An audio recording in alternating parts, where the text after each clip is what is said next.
여러분 안녕하십니까? 공단기에서 국어를 강의하고 있는 이선재입니다.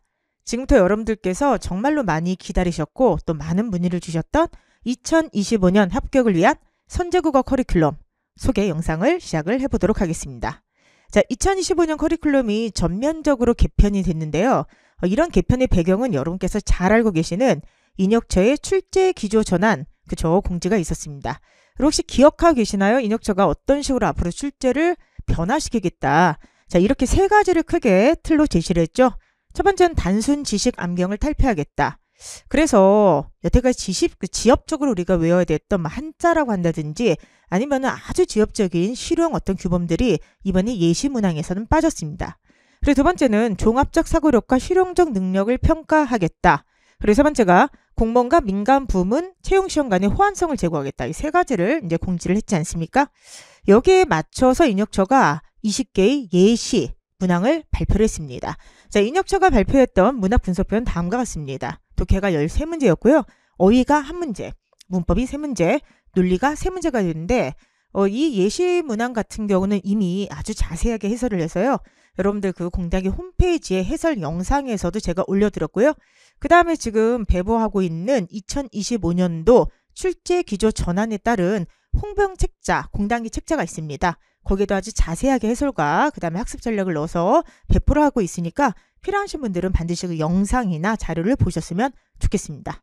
어찌되었든 간에 간단하게 문항 분석표를 살펴보면은 독해가 가장 높은 출제 비중을 보이고 있고요.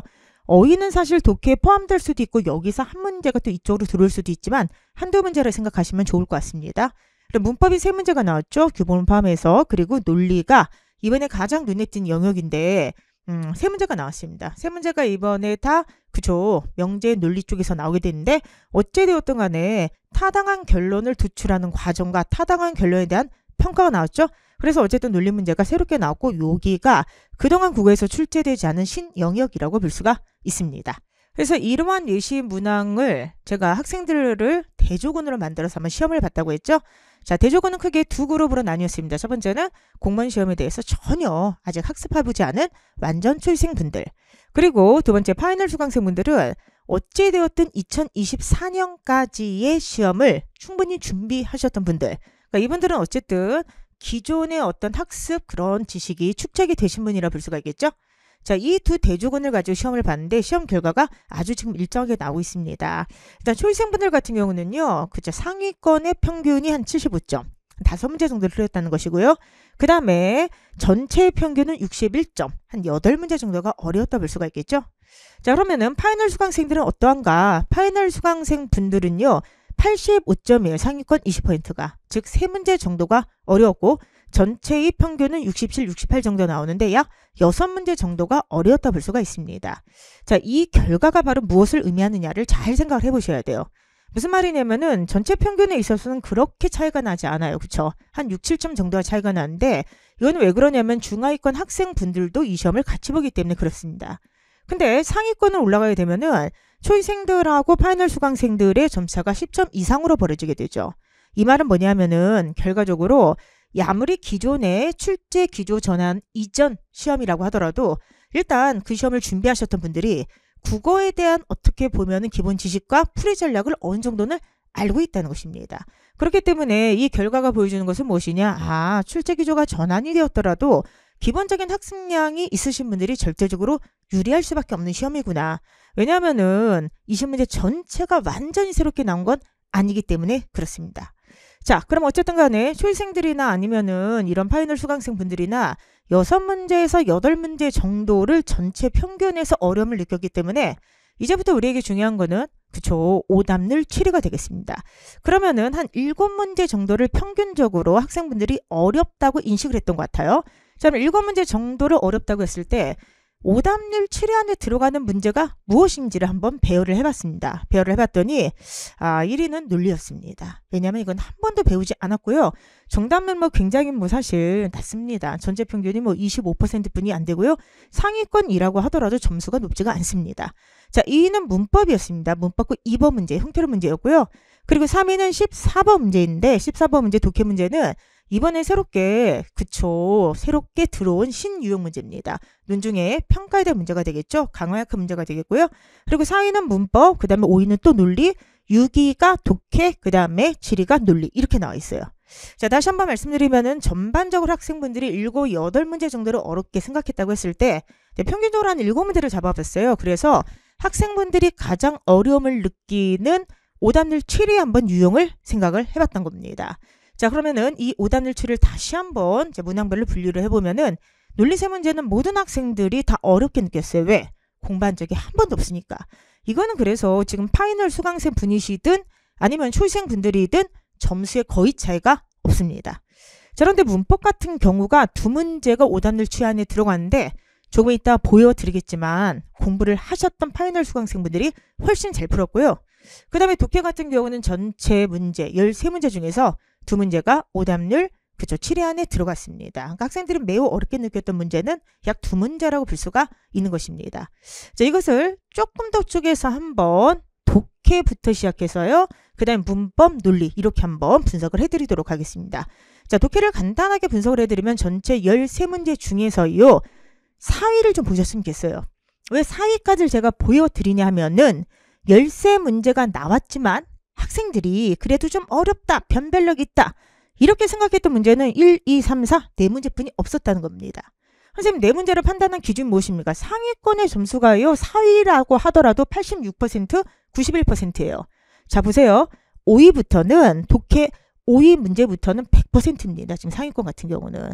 이 말은 뭘 얘기하느냐? 13문제가 나왔다 하더라도 학생분들이 이 문제가 좀 어렵다, 이 문제는 훈련이 좀 많이 필요하다 느꼈던 문제는 4문제뿐이 없고요.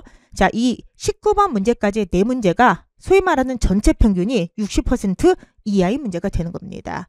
즉, 완전히 공부를 하나도 안 했던 초시생 분들도 13문제 중에서 4문제를 제외한 9문제는 60% 이상의 정답률을 맞았다는 것이고, 그리고 파이널 수강생들 같은 경우는 9문제를 75%를 맞았다는 거예요.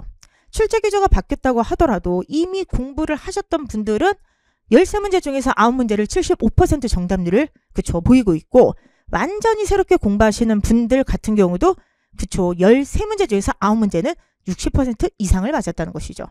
그러면 결과적으로 이것은 무엇을 의미하겠습니까? 자, 독해가 가장 중요한 거는 당연한 거예요. 제가 항상 말씀드리는 거죠. 출제 비중이 가장 높은 건 독해죠. 그런데 여러분들 이 중에서 여러분께서 반드시 생각하셔야 되는 게 13문제 전체가 어렵진 않다고 하는 겁니다. 무슨 말이냐? 13문제 전체에서 9문제는 무난하게 나왔다. 물론 이제 앞으로는 조금씩 비율이 변할 수가 있지만 현재 예시 문제만 보게 되면은 4문제가 변별적이었다고 하는 겁니다. 그러면은 제가 왜 이것을 말씀드린지 아시겠죠? 여러분들 중에서 2025년 제가 이렇게 분석을 한 이유는 좀 이따 커리를 왜 그렇게 구성했는가를 설명하기 위해서 분석을 해드리는 건데, 여러분들 중에서 독해를 좀 잘하신 분들이 있고 독해가 완전히 어려우신 분들이 있을 거예요. 이분들은 자신한테 맞는 선택적 전략적 학습법을 채택을 해야 된다는 것입니다. 지금 너무 겁먹을 필요 없습니다. 출제 기조가 전환됐다고 해서 하나는 모든 문제 20문제를 다 새롭게 공부를 해야 되는구나. 그게 아니라고요. 독해 문제 13문제 중에서 다시 한번 이번에 예시 문제 중에서는 4문제 정도만 변별적인 문제가 나왔습니다. 그렇기 때문에 여러분들 중에서 본인이 기본적인 독해 실력이 없다고 느끼신 분들은 전체 양을 늘려서 더욱더 강하게 독해 훈련을 해야 되는데, 독해가 어느 정도 되시는 분들은요, 기본 독해 훈련을 기본적으로 당연히 어느 정도는 하시면서 변별적인 문제 유형, 특히나 신유형에 맞게 나왔던 추론형 문제 위주로 조금 더 대비를 하시면은 지금 실력이 플러스 알파가 되기 때문에 짧은 시간 안에 점수를 잘 받을 수 있다고 하는 것입니다. 자, 어찌되었든 간에 이번 예시 문제에서 13문제 중에서 4문제 정도가 좀 변별적이었고, 실제로 완전히 새로운 유형이라고 말할 수 있는 문제가 사실 없어요. 이미 강화약화 같은 경우도 순제국어 수강생들을 아실 겁니다. 제가 벌써 재작년부터 연습을 시켰기 때문에 완전히 새로운 문제 유형은 아니지만 어쨌든 인역초 주간시험에서 아직까지 안 나왔던 문제 유형은 2문제였죠. 그러니까 강화약화인데 논증평가 문제가 되는데요. 어찌되었든 거기도 훈련을 하면은 점수가 잘 나올 것이니까 전체 13문제가 완전히 새로운 문제 유형은 아니었다. 이렇게 이제 말씀드리고 싶고요. 그 다음에 이제 이 놀리는 문제죠. 솔직히. 왜 그러냐면은 논리 같은 경우는 이제 세 문제가 나왔는데 세 문제 정답을 보면 되게 재밌는 게 있어요. 이게 이제 20번 문제예요. 가장 어려웠던 문제. 자, 그런데 정답률이요. 초시생이나 파이널 수강생분들이나 큰 차이가 없고요. 오히려 보시면 상위권 20%는 오히려 파이널 수강생이 더 낮습니다. 이게 무슨 말인지 아시겠습니까? 20번 문제는 아직 공무원 시험에서 한 번도 나오지도 않았고 우리는 그런 이론을 배운 적도 없어요. 중등교육 과정 내용도 아닙니다. 그러다 보니까 이 문제는 초시생이든 파이널 수강생이든 전혀 변별력이 없다고 하는 것이죠. 즉 공부를 하지 않았던 영역이기 때문에 앞으로 공부를 하면 오르고 그렇지 않으면 지금 다 못 본다는 거예요. 그래서 논리 세 영역은요. 초시생이나 파이널 수강생들이나 큰 차이가 없습니다. 앞으로 공부를 열심히 해야 되는 신영역이다. 자, 그러면은 문법은 어떻게 되었을까요? 문법은 아시겠지만 현재 기존의 파이널 수강생분들은 이미 문법 이론과 실전을 다 끝낸 상태예요. 점수를 갖다 보게 되면은 이게 이제 1번 문제만 한번 예로 가져왔는데요. 초시생분들은 1번 문제에 들어가 있는 국어에 대한 지식을 모릅니다.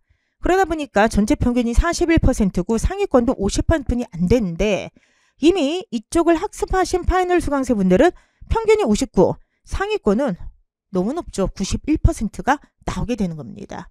나머지 문법 문제도 똑같습니다. 초시생은 25%, 36%인데 파이널 수강생들은 70%, 45%, 그러니까 40과 70, 그쵸. 이렇게 점수가 올라가는 걸 알 수가 있습니다. 그러면 이것이 우리에게 시사하는 바는 도대체 무엇인가? 여러분들 독해 같은 경우는 기본형 문제와 변별적 문제가 있다. 이 전체를 다 준비를 해야 되는 수강생분들도 계시고 이 중에서 기본 독해 능력이 있으면 변별적 문제 위주로 가는 게 좋은 수강생분들도 있다. 논리는 지금 공부를 하지 않으면 다 점수가 안 나온다. 그렇기 때문에 우선적으로 공부를 하는 게 좋다. 그래야지 전체 평균을 올릴 수가 있으니까요. 세 번째 문법은 공부를 한 학생이 절대적으로 유리하다. 속도나 정확도 있어서. 그렇기 때문에 문법은 공부를 한 파이널 수강생들의 점수를 보시고 앞으로 안 하신 분들은 하면 된다. 이렇게 이제 볼 수가 있겠죠. 지금까지 제가 이렇게 간단하게 인혁처의 예시문항을 실험한 이 결과를 보여드린 이유는 사실은 새로운 커리큘럼을 짜면서 너무나도 많이 고민했기 때문입니다. 이 강사의 주관적인 판단, 자의적인 판단으로 커리큘럼을 짤 수도 없고요. 지금부터 제가 소개하는 커리큘럼은 철저하게 이런 실강생들의 시험 결과를 토대로 해서 만든 것입니다. 그리고 커리큘럼을 짤 때 제가 가장 고민했던 것들은 바로 이런 것들이에요. 첫 번째, 학생들에게 가장 필요한 수업을 우선적으로 배치하자. 이게 이제 뭐냐면은 출제 기조가 전환됐다고 하니까 분명히 부담감을 느끼는 건 맞는데 이거를 굉장히 어떻게 보면 좀 과장된 두려움으로 받아들이시는 분들, 그런 수험생분들이 일부 계시더라고요. 그러니까 문의가 이렇게 들어온 걸 보면은 출제 기조가 전환됐다는데 기존의 공부하고 다 무효가 되느냐, 출제 기조가 전환된데 전 준비가 하나도 안 되는데 어떻게 하느냐, 이런 식으로 해서 어떻게 보면은 약간 과장된 두려움을 그대로 받아들이신 분들이 있을 것 같습니다. 여러분들 분명히 제가 보여드렸지 않습니까? 기존에 여러분들께서 공부를 하셨던 내용은 절대 쓸모없지 않고요. 오히려 전체적인 평균이나 부분적인 평균을 보더라도 지금까지 열심히 공부를 하셨던 분들이 절대적으로 유리합니다. 이 말은 뭐냐면은 20문제 중에서 분명히 신영역도 있고 신유형도 있지만은 이게 결과적으로 국어의 전반적인 학습 방향과 완전히 어긋난 건 아니라고 하는 것입니다. 그렇기 때문에 여러분들 시험을 냉철하게 분석을 하시고요. 지금 여러분들께서 가지고 있는 국어 능력 강화된 게 있다면은 그거 이외에 본인이 약한 부분만 추가를 하시면 되는 겁니다. 그렇기 때문에 우리가 새로운 출제 경향이 바뀌게 된 시험 앞에서 너무 과장돼서 두려움을 가질 필요도 없고 그래서 너무 자만할 필요도 없습니다. 철저하게 제가 앞에서 보여드렸던 분석들을 바탕으로 해서 커리큘럼을 보여드리도록 할 테니까 여러분들 앞으로는 본인의 실력을 체크를 하시고요. 나한테 가장 필요한 수업을 골라서 들으시면 됩니다. 그래서 첫 번째 제가 이번에 수업 커리큘럼 짜면서 가장 고민됐던 거는 일단은 학생들에게 가장 필요한 수업을 우선적으로 배치를 하자, 이거였습니다. 근데 아까 그 결과지에서 전체 영역의 모든 학생들이 가장 못 풀었던 게 바로 뭐예요, 여러분들? 오답률 7위 안에 들어갔던 문항들이겠죠? 그래서 이번에 커리큘럼에서 기본학습 전에 전체 영역에서 가장 어려웠던 내용들을 전진 배치를 했던 겁니다. 그리고 두 번째는 바로 뭐냐면은 수업량과 훈련량을 동시에 구성하자. 이거는 사실은 이번 커리큘럼만이 아니라 항상 제 고민이기도 했어요. 과연 수업을 많이 듣는 게 정말 올바른 학습 방법인가? 저는 분명히 결단코 아니라고 항상 얘기를 합니다. 수업은 언제 많이 들어야 된다고 했죠? 초기 때 많이 듣는 겁니다. 학습 방향을 아직 잡지 못할 때. 그리고 어떻게 보면 중요한 이론을 스펙하지 못했을 때 이땐 독학을 하는 게 아니라 제가 전문가잖아요. 저희 같은 전문가들한테 맡기고요. 초기에는 수업을 갖다가 일정량으로 늘려서 최대한 강사의 그런 이론을 강사의 전략을 빼먹는 거예요. 그 다음부터는 어떻게 해야 된다 그랬죠? 수업을 줄이는 게 맞습니다. 그렇기 때문에 여러분들 중에서 지금 어느 정도 실력이 있으신 분들은 필요한 것만 들으시고요. 나머지는 감이 떨어지지 않게 훈련을 꾸준하게 할 수 있도록 훈련용 프로그램을 강화하자. 자, 역으로 지금 여러분들 중에서 국어에 대한 기본적인 능력이 좀 많이 부족하신 분들도 계실 겁니다. 저를 믿으시고요. 수업 열심히 들으시고요. 수업과 동시에 독학으로 계속해서 국어 능력 자체를 올릴 수 있는 그런 훈련 프로그램을 만들어 드리고 있으니까 같이 열심히 뛰어가셨으면 좋겠습니다. 그리고 세 번째는 이것 때문에 지금 생고생을 하고 있죠. 이번에 항상 제가 생각하는 거, 독학이 가능할 정도로 책을 잘 쓰자. 선제국어는 이제 아시겠지만 이 뭐 강의도 제가 열심히 하지만 사실은 굉장히 많은 시간을 저는 책을 구성하는 데 쏟고 있습니다. 노량자에서 제가 알고 있기로는 가장 큰 규모의 연구소로 알고 있고요.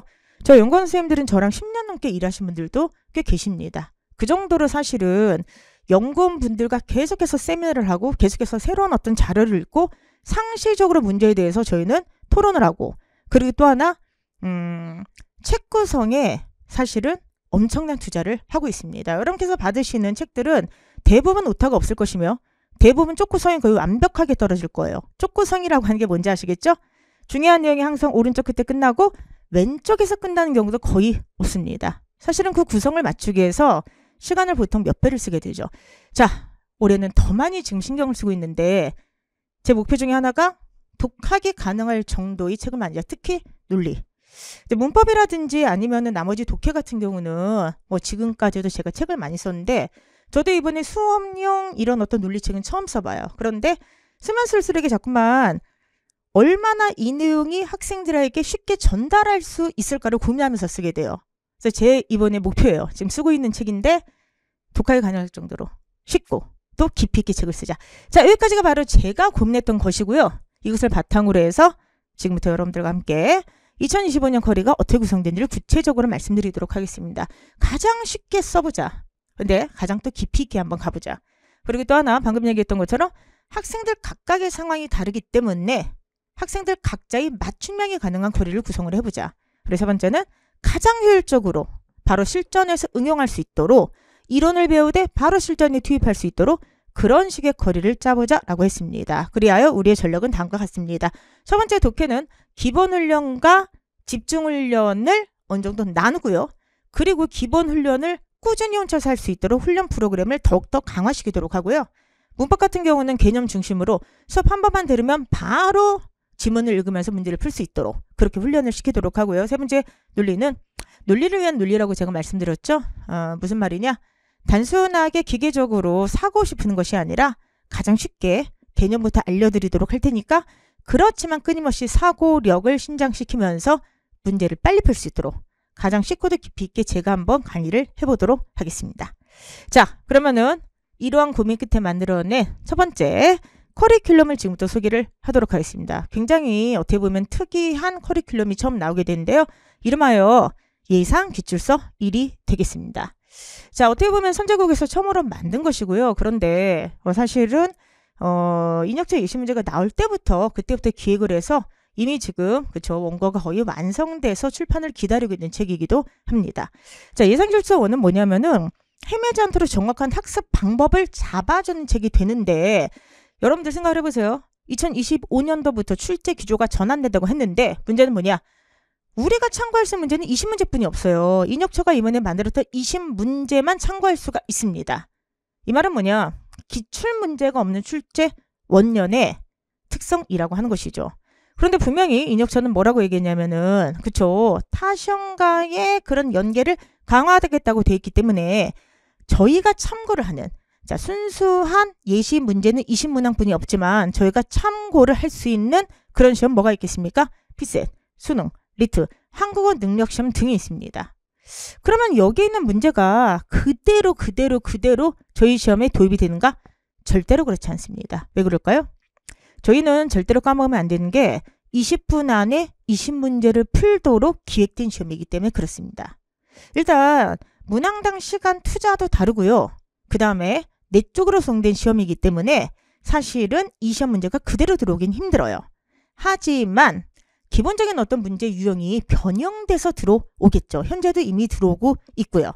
그렇기 때문에 여러분들 제가 피셋이나 수능이나 리트나 한권 능력 시험들의 문제들 중에서 저에게 맞는 거를 선별을 하고 지문을 응용하든 아니면 세트를 다시 구성을 하든 자 이런 것을 응용을 해가지고요. 이번에 인역처 예시 문항과 거의 유사하게 실전 200문제를 만들었습니다. 이거 왜 필요하냐 이게. 여러분들한테 지금 기출문제가 없다고 그래가지고 그쵸? 바로 이 문제를 갖다가 풀 수가 없어요. 아시겠지만 수능 문제만 하더라도 지문이 너무 길고 다 복합 세트로 되어 있습니다. 피셋 같은 경우도 마찬가지죠. 저희 쪽에 좀 받지가 않거나 너무 시간 안에 풀 수가 없는 그런 난도의 문제들도 많이 있습니다.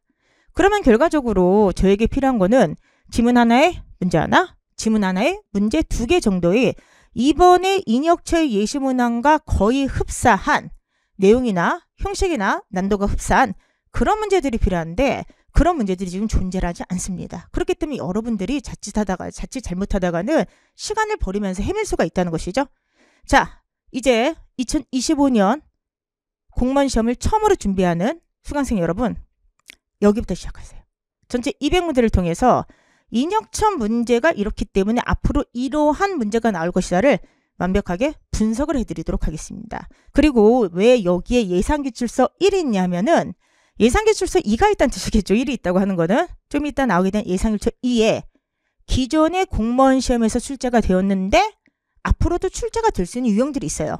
그거는 예상기출서 2에 제가 일부 선정해서 수록을 했습니다. 왜냐하면 지금 사실 초시생분들 계시지만 재시생분들도 이제 시작하신 분들이 계실 텐데 그분은 이미 기존에 있던 예상 문제를 그쵸 기출문제를 많이 풀어봤기 때문에 바로 푸는 것은 별로 효과적이지도 않을 거라 생각했습니다. 많은 고민 끝에 예상기출서 1에는 기존에 있는 기출문제를 빼고요. 완전히 변형된 문제 중심으로 이제 넣게 되었고요. 조금 더 자세하게 예상기출서 1의 구성을 알고 싶다. 제가 별도의 영상을 촬영해서 예상기출서 1에 대해서 설명을 해드리도록 할 테니까 조금 더 자세한 내용은 그 영상을 참고하셨으면 좋겠습니다. 자, 5월에 개강이 되고요. 이제 처음으로 2025년을 준비하는 모든 분들 헤매지 마시고요.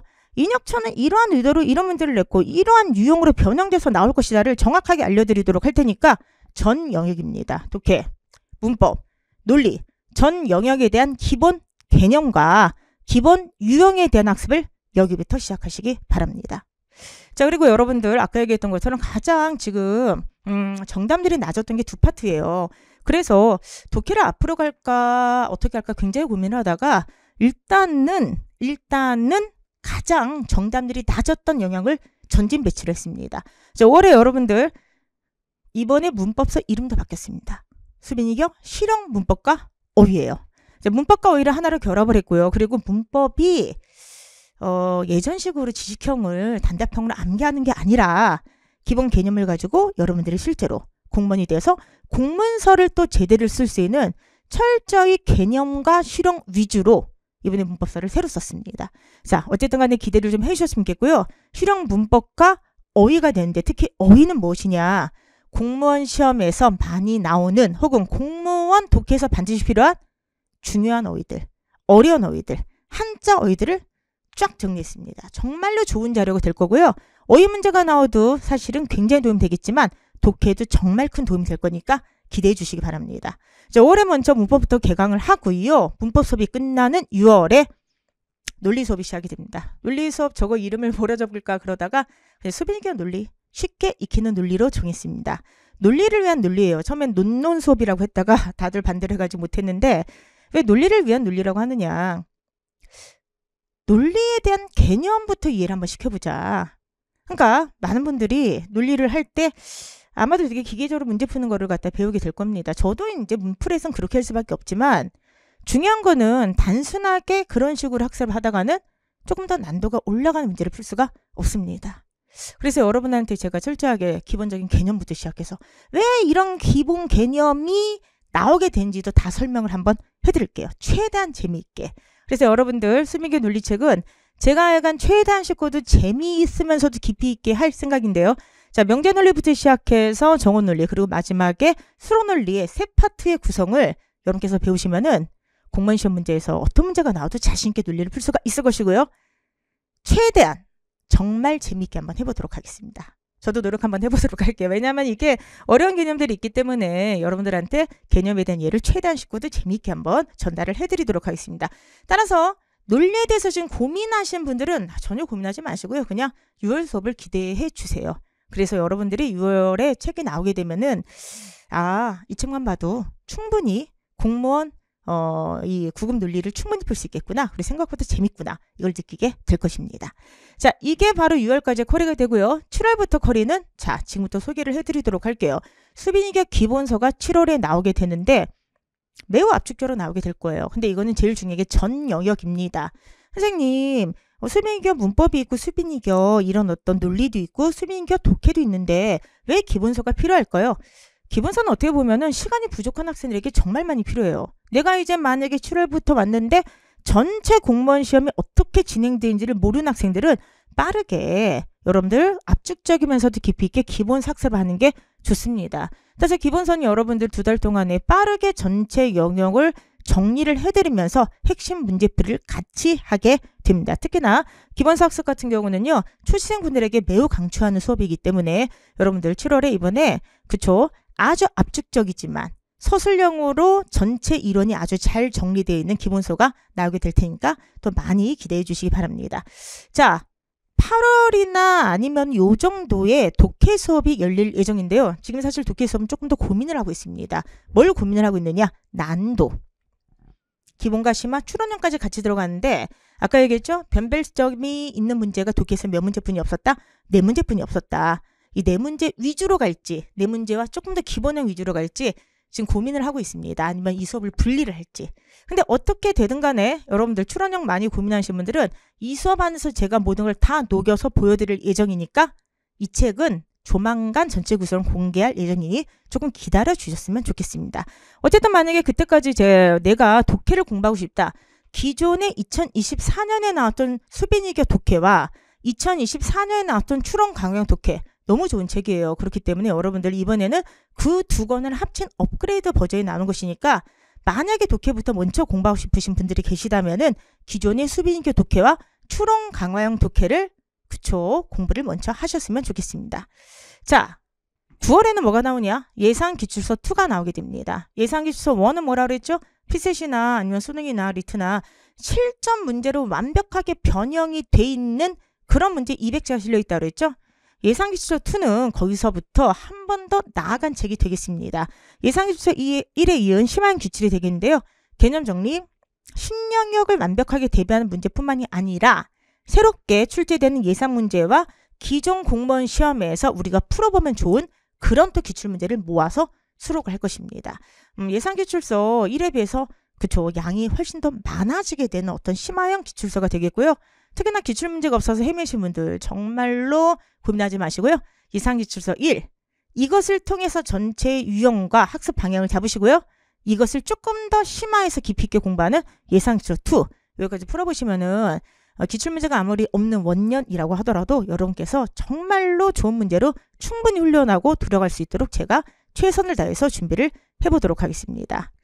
자, 이후 11월에는 압축 마무리, 전 영역을 초효율적으로 완전히 정리를 해드리는 시험 직전에 이것만은 알고 가자. 더욱더 효율적으로 개정이 될 예정이고요. 여기까지 해서 11월까지의 압축 마무리가 끝나게 되면은 여러분들은 12월부터 본격적으로 모의고사를 풀게 됩니다. 지금 모의고사는 제가 여기다 놓지 않았는데 어쨌든 12월부터 여러분이 시험을 보는 국가직이나 지방직까지 매달 모의고사 수업이 진행될 예정이다. 그렇게 보시면 되겠습니다. 자, 마지막으로 소개를 드릴 게 하나가 있습니다. 선제국어 하면 가장 유명한 것 중에 하나 뭐죠? 훈련용 커리가 되지 않겠습니까? 그럼 훈련용 커리가 뭐가 있어요? 바로 독해야 산다 매일국어가 있는데 올해는 여기를 더욱더 강화할 예정이에요. 자, 수많은 합격생들의 합격 소개에서 가장 많이 언급되는 것 중에 하나가 독해야 산다랑 매일국어입니다. 정말로 효과를 많이 보셨고요. 그리고 특히 독학으로 공부를 해도 효과가 있는 것이라고 아주 소문이 나 있죠. 그래서 여러분들 독해야 산다 이미 1, 2, 3에 300개 지문이 들어가 있고요. 그 다음에 추론형 심화가 이미 나와 있죠. 여긴 좀 어려워. 그래서 여러분들한테 독해야 산다 1, 2, 3을 평상시에 항상 풀어라. 그리고 추론형 심화는 어느 정도 실력이 오르면 풀어라. 이렇게 얘기를 했는데 이번에 독해와 산다 2025년 판도 새롭게 준비를 하고 있습니다. 여기는 그럼 뭐냐? 기존처럼 당연히 독해 훈련형 문제 정말 좋은 질문이 들어가는데 시사적인 내용을 조금 더 강화할 생각이고요. 그리고 두 번째는 여기에 논리와 논증 문제가 조금 더 강화가 됩니다. 지문은 독해 지문이야. 근데 그중에 문제 하나나 두 개 정도는 그쵸. 추론형 당연히 들어가 있고요. 논증이나 아니면 논리 문제를 섞어서 구성을 할 예정입니다. 자, 어찌되었든 간에 2025년에도 독해와 산다는 계속 되는 것이고요. 2025년에도 매일 국어는 계속됩니다. 매일 국어의 가장 중요한 거는 그쵸. 꾸준하게 실전 감각을 올린다는 것이겠죠. 그렇기 때문에 여러분들 매일 국어는 앞에서 하는 기본서 강의가 끝나면은 공개가 됩니다. 그래서 여러분들이 기본서에서 배웠던 혹은 수빈이교 논리나 문법에서 배웠던 내용을 다시 한번 복습할 수 있도록 구성하기 때문에 상시적인 문제풀이 매일 국어로 여러분께서 하셨으면 좋겠습니다. 자, 지금까지 했던 내용을 간단하게만 정리해 보도록 할게요. 사실은 이게 커리큘럼과 책 소개인데 앞에서 왜 이런 커리큘럼을 만들었는가에 대한 소개를 더 길게 한 것 같습니다. 간단하게 요약을 하게 되면은 정말 많이 고민하면서 만들었던 컬인데요. 자, 오래오래 예상기출서 1. 지금 특히나 앞으로 뭘 해야 되지? 내가 어떻게 해야 되지? 내가 어느 수준일까? 그리고 앞으로 내가 좀 더 강화해야 될 영역은 무엇인가? 이에 대해서 고민하고 계신 분들은 무조건 예상지수서부터 시작을 하세요. 자, 그리고 만약에 내가 점수가 가장 안 나오는 어려운 영역부터 먼저 정리하고 싶다. 수빈이교 문법, 수빈이교 논리. 5월달, 6월달 이렇게 들으시면 좋을 것 같습니다. 자, 여러분들께서 만약에 전체 영역을 빠르게 듣고 싶다. 기본서. 그리고 나는 독해를 기본부터 심화까지 아주 난도 있는 것까지 같이 준비하고 싶다. 수빈이교 독해를 들으시면 좋을 것 같고요. 그 다음에 전체 예상 기출서의 내용을 좀 더 심화, 강화해서 그쵸. 기출문제가 없는 원년에 제대로 된 기출문제를 보여드리는 게 바로 예상 기출서 2가 되겠습니다. 1에 이어서 심화된 내용이 들어가니까 여러분들 꼭 같이 학습하시기 바라고요. 마지막으로는 이제 압축 마무리. 필요한 것을 여러분께서 들으시면 될 것 같고요. 이 이후에 그쵸. 바로 모의고사가 시작이 되게 됩니다.